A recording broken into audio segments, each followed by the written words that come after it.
My name is Brendan Hayes, and I am the Executive Director of the Texas Central Hemophilia Association. I hear a lot of people talk about the disease, hemophilia, or you're a hemophiliac. And we taught our kids early on that the hemophilia doesn't define you, so we never use the term hemophiliac.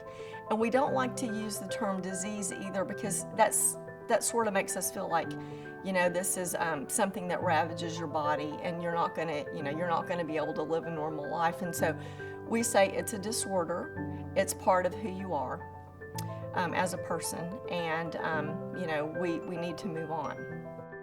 I have 2 children with severe hemophilia. I think that the biggest struggle that we had early on was the lack of information and the lack of a community.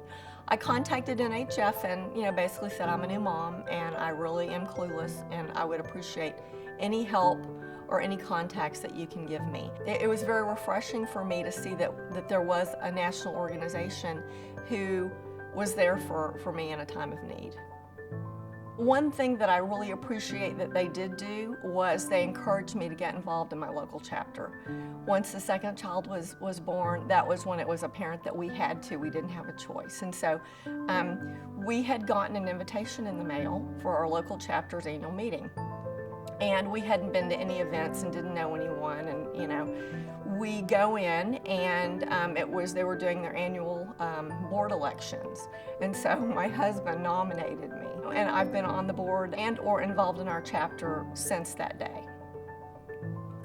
We hear horror stories as chapter leaders about access to care and access to medications, and it's horrifying and it's unbelievable, but it still happens. We have to stay involved. We have to make sure that we are advocating and that we are letting people know what our needs are. I think that trying to create a state-based advocacy initiative is very daunting. And the great thing about working with NHF is they held our hand, so to speak, through the process, and they were with us every step of the way, so that we were able, again, to create this vibrant group of people who are excited about advocacy and who want to continue. And I feel really, really blessed that we're going to continue to have NHF support over the coming years.